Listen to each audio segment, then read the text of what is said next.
Welcome to the Covered Bridges of New Hampshire podcast, where we discuss all things related to covered bridges in the Granite State. Here's your host, Kim Chandler. Hello, Covered Bridge people, and welcome to the first episode of the Covered Bridges of New Hampshire podcast. I am truly honored that the inaugural episode features members of the National Society for the Preservation of Covered Bridges. We're talking today with President Bill Caswell and co-vice presidents Bob Watts and Scott Wagner about their passion for covered bridges and their volunteer work with the NSPCB. You'll learn about preservation efforts, how to visit and photograph covered bridges, arson reduction efforts, research and archival efforts, and how your donation to, or better yet, your membership in the NSPCB makes a difference in saving our historic covered bridges.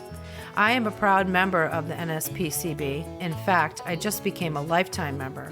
I hope at the end of this podcast, you will become a member too. If you love covered bridges, there's no better group to join, and you'll find out why after listening to Season 1, Episode 1 of Covered Bridges of New Hampshire. Here we go.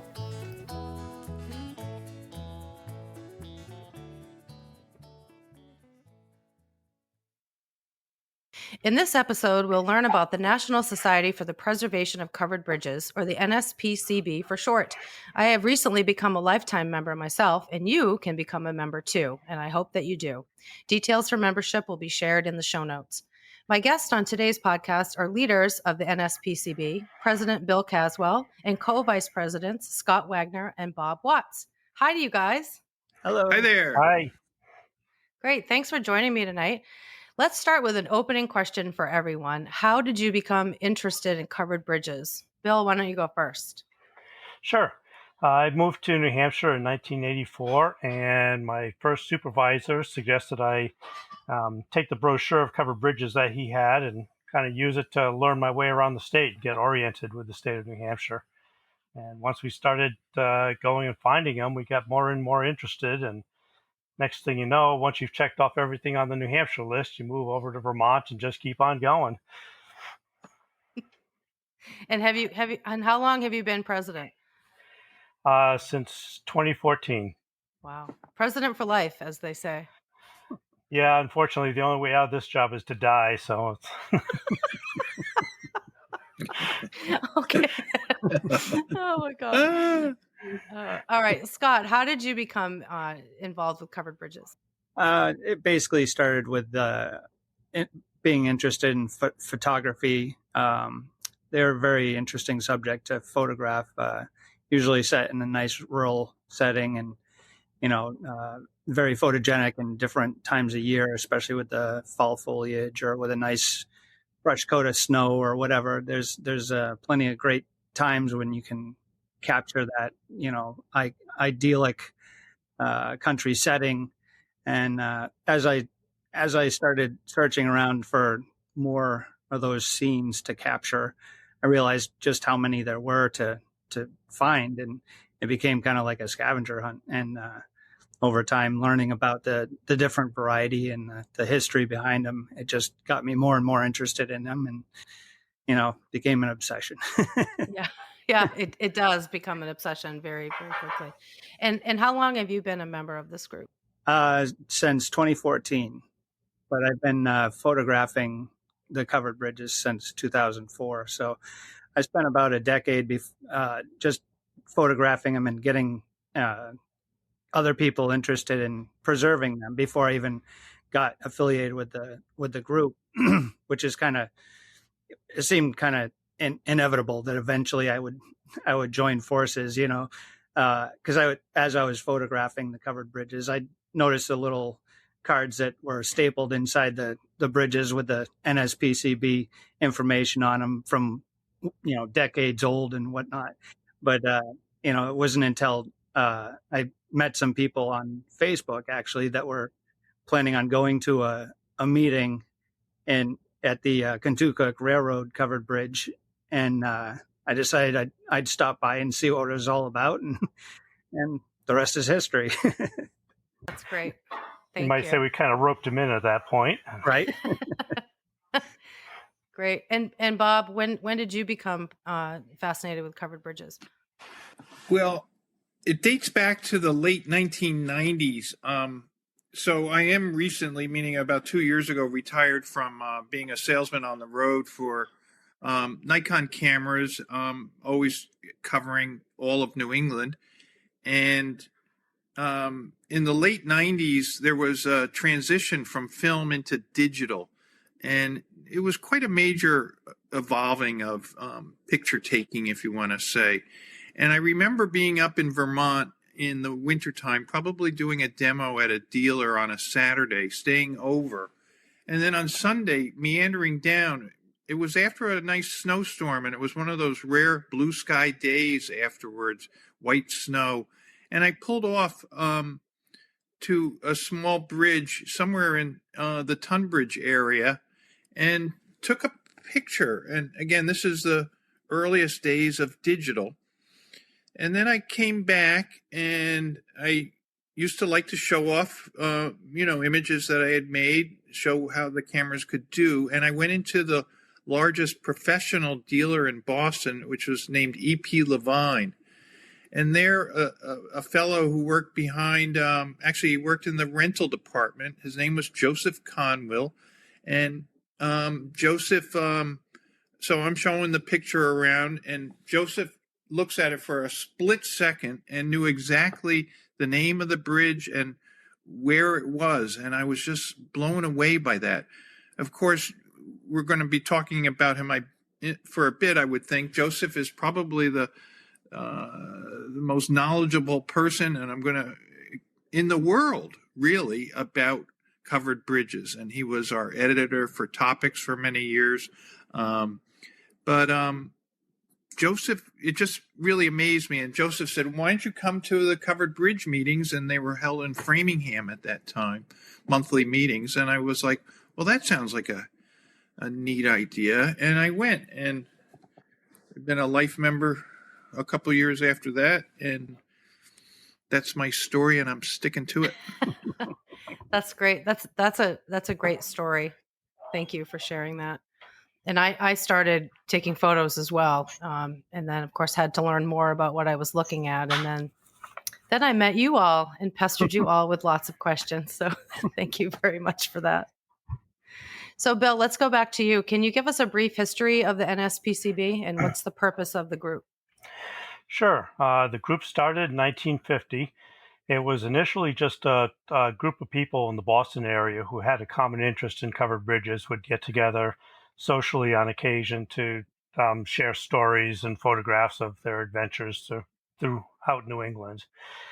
Then 2 years later, they got involved with a local effort to help preserve, or to attempt to at least preserve, a covered bridge in Vermont, in Dummerston, Vermont. It was going to be replaced as part of a highway project. That group was successful, and that bridge today is in Sturbridge Village in Massachusetts. After having that little success there, it got them more interested in becoming more involved in preservation efforts rather than just, get together and share snacks and pictures for the evening. So as time went on, the group got more and more interested in preservation efforts, and in 1954, they incorporated as the National Society for the Preservation of Covered Bridges. Great, thank you. So when the society was founded, there were approximately 2,000 historic covered bridges, and today less than half of those are still standing. Can you talk about what happened to those bridges? Sure. It wasn't really until the mid-1960s that historic preservation efforts really took hold in the United States. So up to that point, covered bridges, just like lots of other historic structures, would often be routinely replaced just because of need, or they're old or whatever. Covered bridges, especially as highway traffic got heavier, vehicles got heavier, they were single lane width, and that wasn't going to allow a lot of flow of traffic, so they'd be routinely replaced. Mm-hmm. And of the ones that have been replaced in the last 70 years, probably about a third of them were just replaced as part of highway improvement projects within that first 20 years, in the 1950s, 1960s. After that, again, throughout the country, historic preservation efforts were gaining momentum to where now, every historic structure is considered more seriously before it's just routinely replaced. Mm-hmm. In addition to that, probably about a quarter of the bridges that have been lost to fire, whether that's natural fire or arson. But about a quarter of the ones lost in the last 70 years were somehow lost to fire. And the others, all varieties of floods and other natural disasters. Mm-hmm. And so the NSPCB has really been instrumental in saving many of these bridges. How so? Like, what does the NSPCB do to help protect those bridges? Initially, it was more contacting public officials, trying to convince them of the historic value of the covered bridge, to find an alternative to just routinely replacing it, whether moving it to a park or building a new bridge beside it and using the two together, or whatever. Now that historic preservation is just part of what we do, now the effort more is to just try and prevent things like fires and arsons, or have them routinely maintained, because we still have a number of instances of bridges that just don't get the care they need, so the deterioration takes hold and collapse or whatever. Mm-hmm. So it's kind of transitioned from the effort first to show that there is some value, to convince people to not routinely replace it, versus now it's more of a maintenance and preservation effort that we do. Okay. Thank you. So, Scott, membership in the NSPCB comes with an awesome quarterly magazine called Covered Bridge Topics, and you're the editor of that. Can you tell us about that? Yeah, it started, I think, around 1943. Richard Sanders Allen would basically type up a little newsletter, basically telling about the different news about covered bridges that were either discovered or lost, or whatever news that he could come up with, and he'd share it with interested people, that ended up becoming most of them ended up becoming members of the society later on. But it's evolved over the years to basically be a depository or a journal of different covered bridge facts and stuff like that, sharing historical stories about them, or new discoveries of information about covered bridges and stuff like that. Right now, we're basically it's a great way for us to share a lot of the stuff that we have in our archives that most of our members don't get a chance to see, seeing as it's located in New Hampshire. There's a lot of members that are located in other parts of the nation or even other parts of the world, so they don't obviously get a chance to visit our archives. So it's a great place for me to share photos that we have, and do some research on different bridges, and share my studies and my opinions about things, or whatever I've learned about covered bridges, and the different aspects of them. But typically we try to focus on the historic ones. That there's obviously newer covered bridges that we are that are considered authentic, and those are sometimes included in our topics, but typically we try to focus on the historic ones that are either standing or lost, but authentic ones are typically the focus of the journal. Well, I'm grateful for Covered Bridge Topics because it goes back so far, and the research and the articles that were printed in that was exceedingly helpful for me in researching 61 covered bridges in the state. So I'm grateful that it exists and that you're keeping it going, and maybe you'll be editor for life. Probably. That seems to be a theme today. Yeah. And I guess it's your job as long as you want it. Yeah. Part of what I like about covered bridges is that they take me off, I'll call it off the beaten path. I sometimes refer to it as like adult hide and seek. meaning you're trying to find these things. They're usually on side roads or back roads, and that's half the fun of it for me. And as a photographer, it gets me to sometimes see some other things as I do it. I tend to use the DeLorme map system is a great system for me. They're very detailed maps for each state.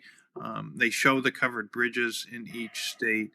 But things are evolving, and we're very proud of our world guide, which lists virtually every bridge in the world. And along with that is GPS coordinates, which is a newer technology. And I kind of wanted to just share an interesting story on that one of our members, he has passed away about a decade ago, but Roger Easton was the father of GPS. He's the guy who designed it. And I remember having lunch with him at one of our covered bridge meetings. And of course, he kind of put me on the spot with like, well, do you know how it works? And I go, I think it's triangulation. And he agreed that it was that's what it was. The story was that in the late 1950s, he was in the Navy, I believe it was Navy, and the Pentagon tasked the Air Force and the Navy to both find ways to locate a point on the Earth. They were to work independently to come up with a system, and they took Roger's system and they threw 13 little satellites up there with about the size of basketballs with little spikes on them, and that gave global coverage. So I love maps, but GPS has really allowed me to wander, to purposely sometimes get lost, because it will always get me back home. So I found that really pretty marvelous that he was a covered bridge guy. And as I said, he was really the father of GPS. I believe it was President George W. Bush gave him a gold medal of honor in recognition of his invention.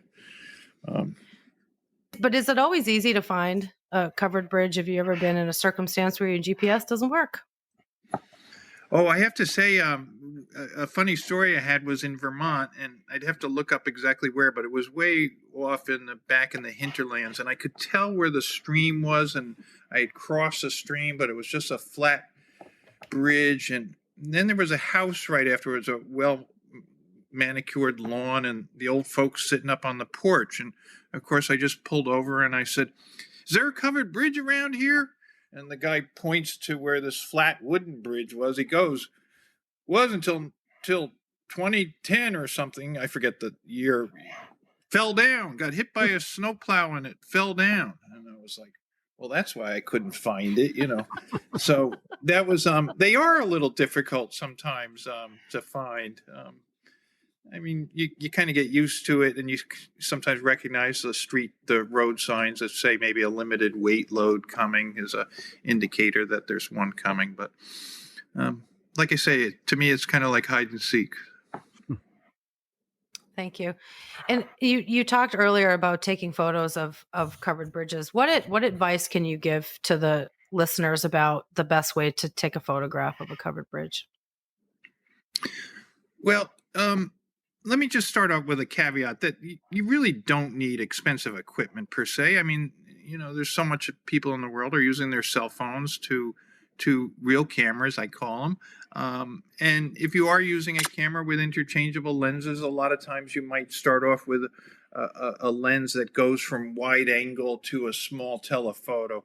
And that's terribly convenient, absolutely. The wide angle part is sometimes to be able to show the interior or the portal from the inside out, or the portal of the front of the bridge, the entranceway into the bridge, or sometimes to get, they're large. I mean, these are as big as barns, if not even longer. So having that wide angle lens is kind of important to be able to sometimes get the whole thing in. But there's times to also have a little telephoto lens, because maybe you'll go upstream or downstream and you might be, several hundred yards away from the bridge, and to be able to pull the bridge in and give that telephoto kind of effect is always important. I also love to stress the use of polarizing filters, especially in the daytime.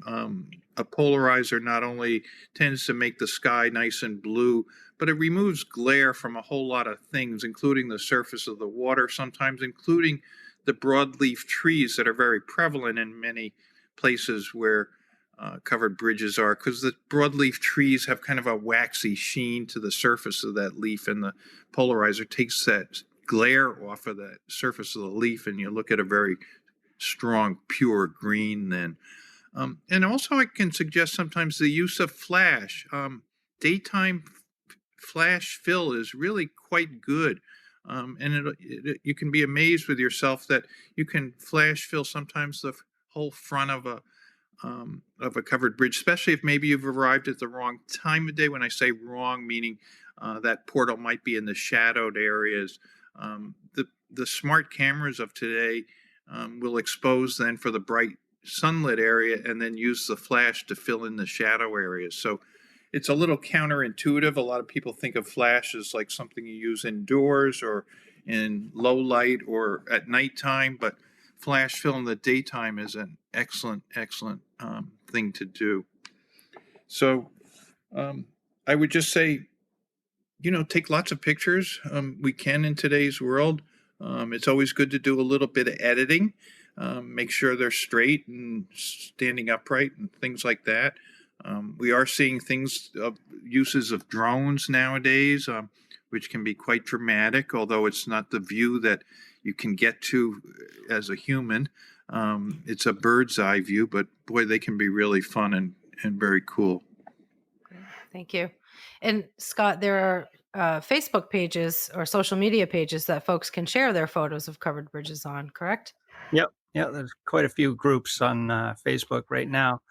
I run one called the Covered Bridge Experience, and there are numerous other ones. I actually started the Covered Bridge Experience back in 2009 as a means of a place to show off my photos that I had taken and share some of the different history and stuff that I had learned about the different bridges, and also, to drum up more support on preserving them and getting people out there to check them out. The more people that look at them, the more interest there is with them. So, if people are aware of them, they're going to want to preserve them. It's not too often you find somebody who, visits a covered bridge and they're like, well, this is dumb. Let's get rid of these things. They're usually pretty, awestruck by the technology that was used, even though it's a lost technology these days, it seems, but it was definitely, it's a barn over water, basically. It's quite the feat. We kind of take it for granted now, but they're pretty amazing structures, and that's why I named my group the Covered Bridge Experience, because it is an experience. Once you visit a covered bridge, it usually sticks with you. And I was hoping that people would join the group and share their experiences and get other people interested if they hadn't gone out to check one out.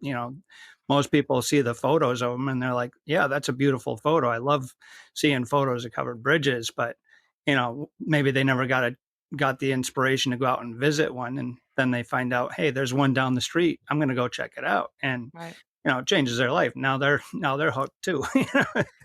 Yes, future members of Exactly. NSPCB, we hope. Hey, Scott, how many bridges do you have in your site, and how many images altogether? Do you have an idea?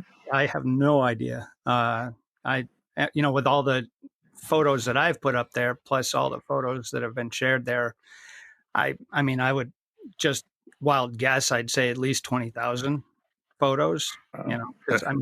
I've put up a few thousand myself. So, and it's been up for, like I said, for over a decade. So, a lot of people have shared photos over the years. So, that's awesome. Great job.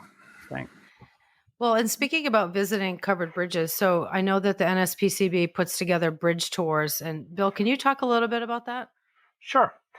Back in the 1970s and 80s, the president at the time, Marion Bonet, and her husband Philippe, started organizing tours to get people out to visit the covered bridges. And Marion's thought was that if you bring people from great distances to visit bridges in a community, the people in the community will realize the importance of their bridge, that someone would travel a great distance to go visit it. So the tours kind of died off and lack of interest. But in 2015, my wife and I decided to kind of revive that and start a similar process. So we paired up with the Indiana Covered Bridge Society in that year, and we started our first tour in southeastern Indiana.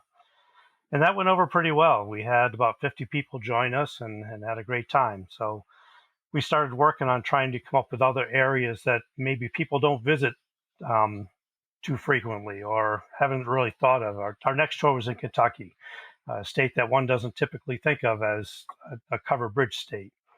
And the year after that, we went to Oregon because, well, lots of our members have never seen the covered bridges in Oregon before. So we were trying to provide them with that experience of being able to go with a group, let somebody else do all the planning, and in some cases, let somebody else do the driving. We hired a small bus for the Oregon tour.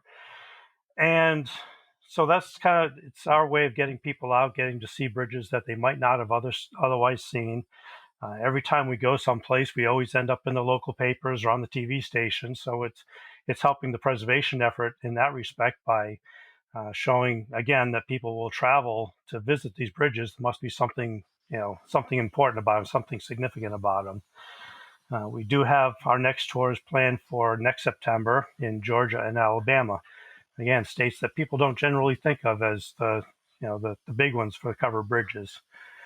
So we typically have 40 to 50 people join us on a tour.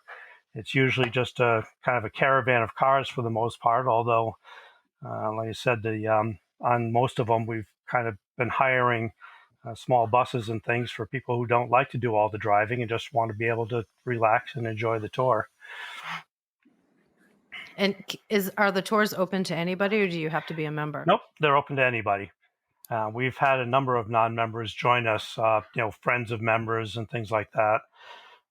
In New Brunswick, we did New Brunswick tour in 2019, and there was a gentleman who just happened to see the bus loading up at the hotel and asked if he could play along. He had cash, he paid the fee, and he joined us for the 3 days. That's a risk. Yeah, like a hitchhiker, right? Yeah. Pretty much, I lived down the road here. I saw you guys. Was kind of curious what was going on, and mind if I join you? It's also an opportunity for members that don't live around our area to actually join up with us and see what it's like to be live at a meeting. Because typically, we don't do a lot of virtual. Well, lately we've been doing a few more virtuals, due to the events of the last couple of years. But prior to that, there wasn't a lot of opportunity for people in other parts of the country that are members that receive our quarterly mailings and stuff like that. They never got the chance to actually participate in any kind of meeting or anything. So this is not only an opportunity for them to participate, but maybe get more people interested in joining too. So. And we have people, tell us on the tours that they like to go visit the bridges. They just don't want to take the time and effort to try and plan a route and do all the organization that has to go with it. So they're perfectly happy having someone else plan the route and just go along for the ride. And personally, I love planning the routes. That's part of the fun of it all. That's great. Thank you. So one threat to covered bridges, as you mentioned before, is fire, and often it's arson. And in 2021, several historic covered bridges were lost to fire, such as the Mount Zion Bridge over the Beach Fork, which had recently been restored by Arnold Grayton and then burned. And then the River Road Bridge in Troy, Vermont, was burned after a snowmobile caught fire on the structure. I know that the NSPCB incentivizes arson reduction. Can you talk a little bit about that? Sure. The one of the things we started talking about one time is how we can help more covered bridges. When the bridge needs major repairs, well, that's kind of outside of our budget. But something like fire retardant, where right now arson is the largest cause of losses of covered bridges right now. Something like fire retardant is something that we can afford, and we can manage to treat more covered bridges that way by being able to donate a couple $1,000s here, or a couple $1,000s there to help treat one. And what we do is all it really takes is a request from the bridge owner, the town, county, state, whatever, for the fire retardant. And if it's one that we can determine hasn't already been treated, we can provide the fire retardant materials, and it's up to the bridge owner to properly apply them. And it's just something that we can do to help try and reduce the number of cases of arson, or, as you mentioned with the Troy, Vermont bridge, accidental fires as well. Great. And would people's membership dues go towards that?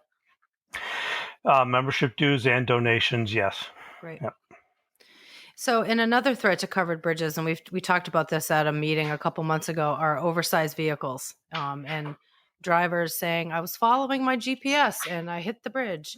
Does anybody want to address that? All I will say is that a GPS is a tool, and like any other tool, you have to learn how to use it properly. There's no replacement for common sense, and many of those incidents are not professional drivers, although some of them are. But most cases, they're rental trucks that someone who really isn't totally aware of the height of their vehicle is driving, and again follows the GPS without actually paying attention to the height of their vehicle or the signs posted on the bridge or anything like that. I brought up at a recent meeting that maybe some project or direction to push on the Garmin's and the Google Maps and stuff, that there really should be the ability for them to have warning systems when one approaches. I mean, they warn you when you approach a railroad crossing in today's apps. So we're not sure how we can reach to the top of the world of Google to say, can you fix this, so that there would be warnings when they approach a low-heighted bridge. So I love the concept of, there's another thing called headache bars, where you hang a huge piece of wood out in front of it by chains, and when they hear that hit the top of their cab, hopefully that makes them stop. But it ruins the aesthetics of the bridge, and it's not always the space for it. It's not the solution, but it kind of makes me feel good when they hit it. It's a catch-22, because I mean, obviously it ruins the aesthetics, but it, obviously a truck taking out the end of the bridge ruins the aesthetics too. So sure, you gotta. It's nice when they can find a way to do it far enough away that it's effective, but doesn't mess with the scenery. But that's not always feasible. Well, switching gears to something a little more positive, the NSPCB publishes the World Guide to Covered Bridges. Can you talk about that? Sure. The World Guide to Covered Bridges was first published in 1956. It was one of the first goals of the newly formed organization. And the intent was to help other people to find the bridges. It only includes some basic information about the bridges, some driving directions, and as Bob mentioned earlier, now we also include GPS coordinates, because that's become a popular way of locating whatever you're looking for.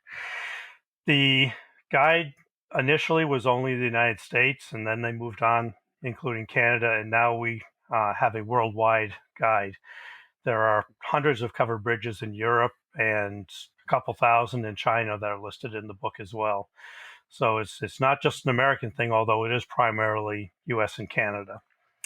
But it's kind of not really produced on a regular schedule. It's just when we have someone interested in preparing a new version comes out.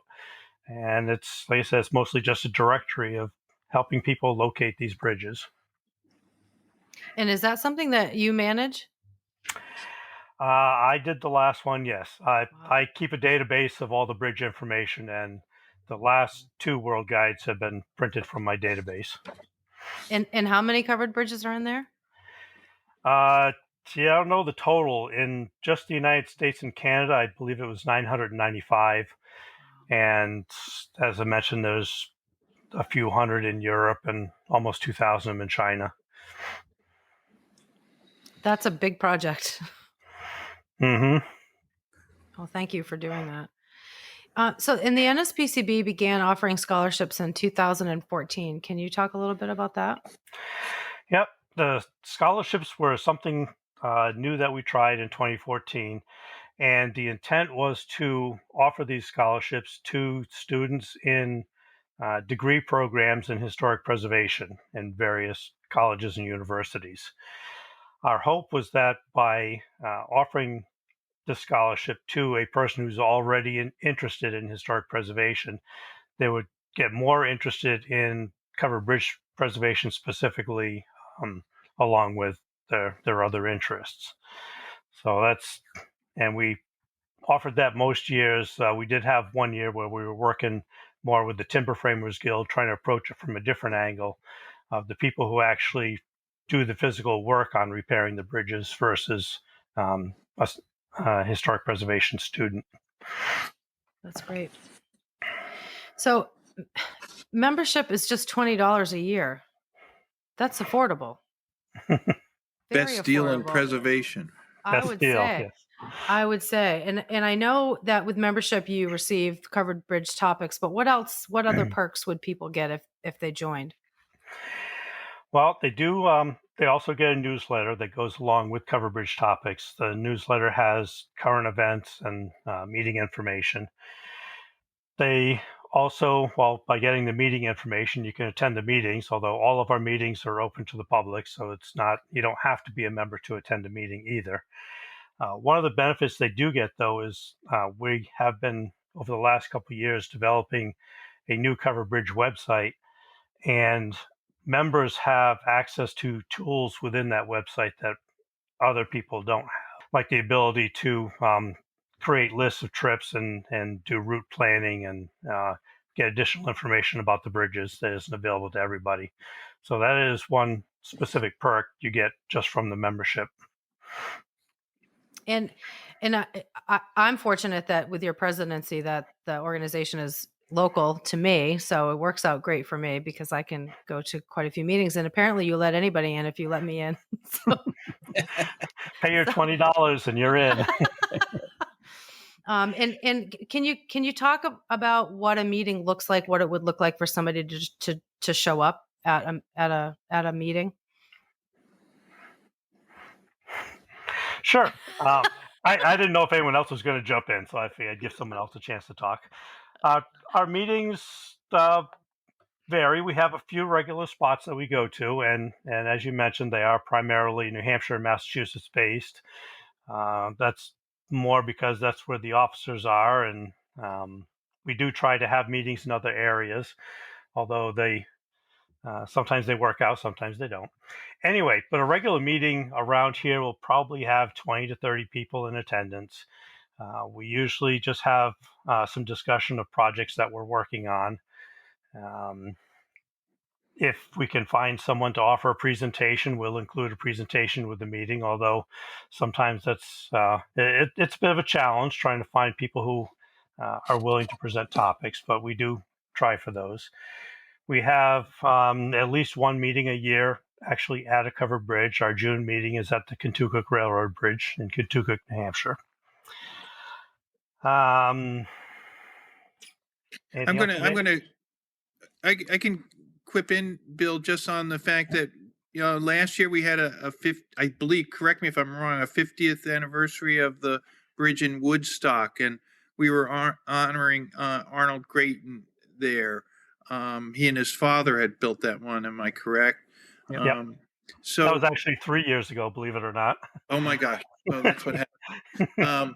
So sometimes I find that really curious. Arnold's a real treasure to us, and to be able to be with this gentleman who's now in his early 80s, and that he's still building bridges and building them the old-fashioned way, if you want to say. It's a real treat for us. Sometimes we've had meetings. You came down just recently to Haverhill to talk about some of the Timothy Palmer bridges that were built up the Merrimack, which happens to be kind of in my neighborhood here. So I find the meetings are really interesting. We've gone to Vermont there and met in a bridge, and the town got so excited about it. They hosted some food, and people came to visit. They're really fun. They take us all over the place, really. So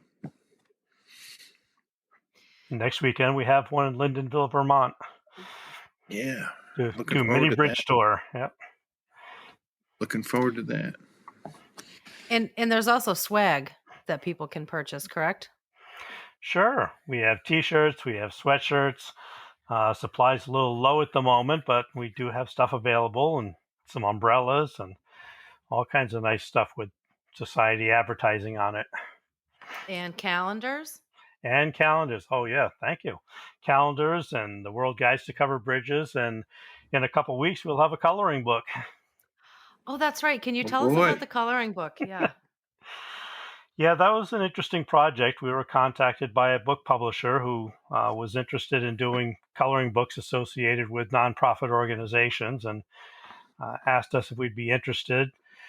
We had to select a group of covered bridge photographs, of which they had an artist who was going to make line drawings of them, and we wrote some information about the bridges. And so one page of the book has the historical photo and description of the bridge, and the other side is a page you can color.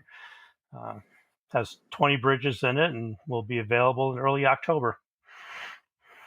And that'll be available at the Warner Festival, perhaps? We are certainly hoping it will be available at the Warner Fall Foliage Festival, yes, on Excellent. Columbus Day weekend. Excellent. And there's also there's a new app that's being developed. Can anybody talk a little bit about the app? Sure. The app is based on the Covered Bridge website that we've been developing. It really is intended to be a more mobile version of that same website. And the as you travel, it downloads the database into the app. Right now we have an Android version, which is pretty stable, and the iPhone version is still in testing. But it's intended to be as you travel, you can go and take pictures of the bridges. Ultimately, you can check in your visits, record the date you were there, any information you want about the bridge, the condition of the bridge, whatever that's visiting it. The northeast side is the best one to take pictures of in the afternoon kind of thing, or whatever. You can include all kinds of notes about your visit if you like.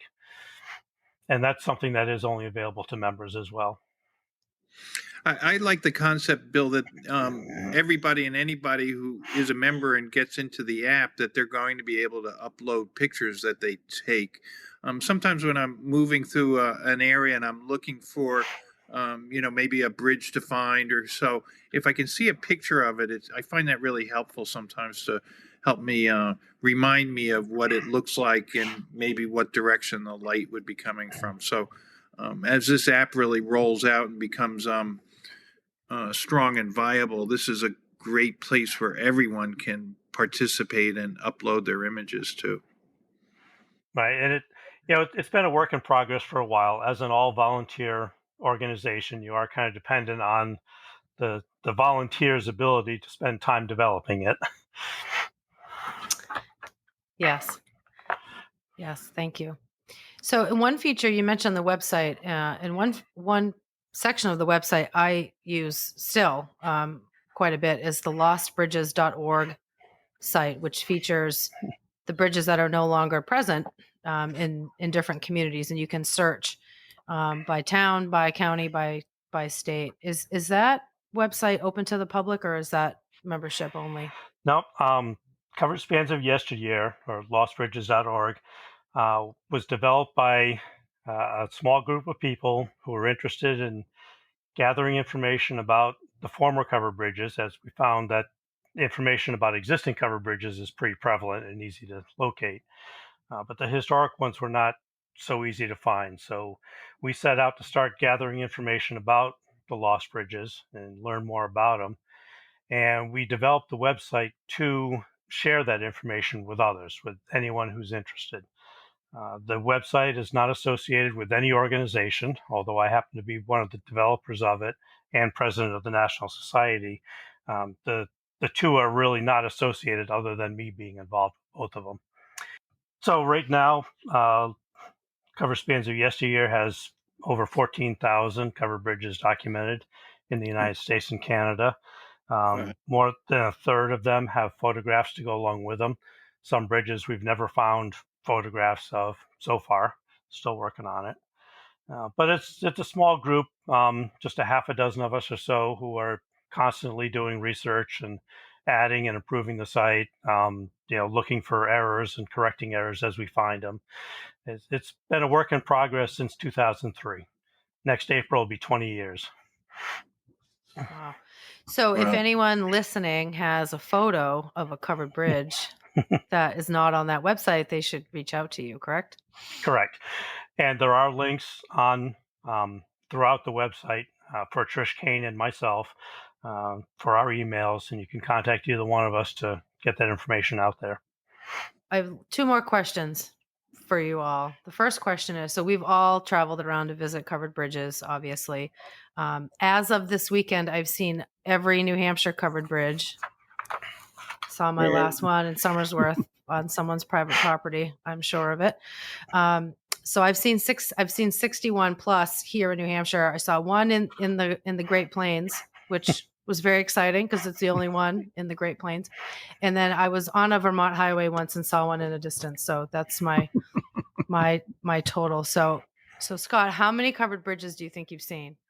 Well, over 260 authentic ones, but if you count non-authentic ones, about 600. So, wow, that's a lot. Bob, how about you? Well, I've seen a little over 200 bridges. I've seen almost all of them, I would say, in New England, Vermont, New Hampshire, and Maine. Pennsylvania has more than all of New England combined.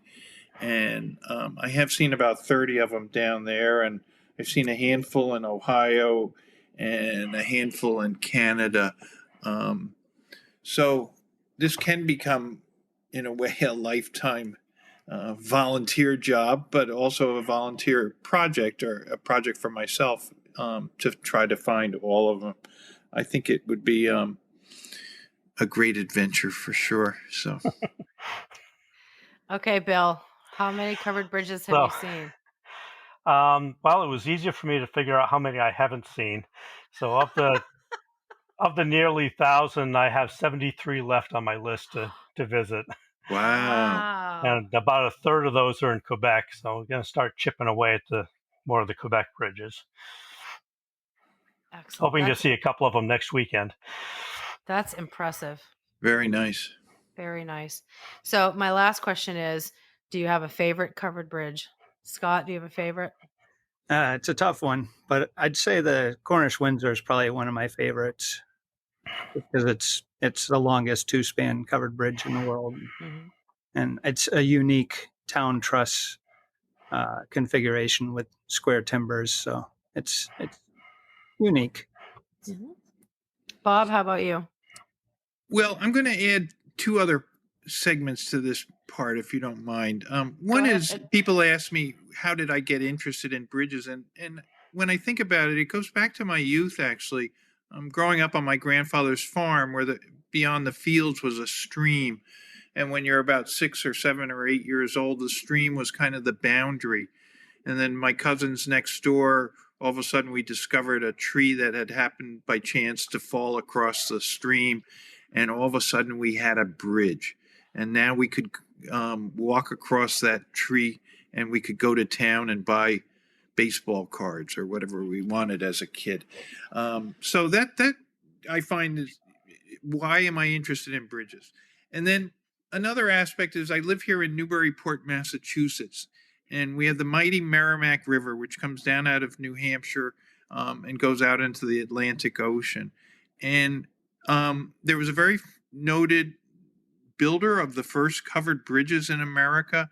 Timothy Palmer was from this town, and he put up a bridge in 1790. It was not initially covered, but it was the first wooden bridge crossing of the Merrimack in 1790. I sometimes like to throw out a little story or a comment here that it was a disruptive technology. Again, in 1790, this was a disruptive technology. And really what it is that for 150 years, people did cross the river, but they had to use little boats or they relied on ferries. And so when something comes along and a guy builds the first bridge crossing over the Merrimack, it annoyed, in a way, these ferrymen, and some of them were a little upset by the whole concept. But anyway, I think that's just to set a little groundbreak of what I like, or where some of my interests has come from. I made a few notes of several of them that I like. I won't bore you. I tried to pick one for each state, if you want to say, but I have fond memories of Freiburg, Maine. It's called the Hemlock Covered Bridge. Why I like that one is it's down about 2 miles of a pretty desolate dirt road. There are no telephone poles. There's no wires out there. The bridge views really nicely from 3 directions at it. I remember the first time I went there, it was really interesting to me. I do like the Ashwelot covered bridge in New Hampshire. It's just, to me, quintessential pretty bridge. The truss system is exposed. The trusses and the sides of the bridge are all in white, and the roof is red, and there's lots of trees. It's just a beautiful setting to it.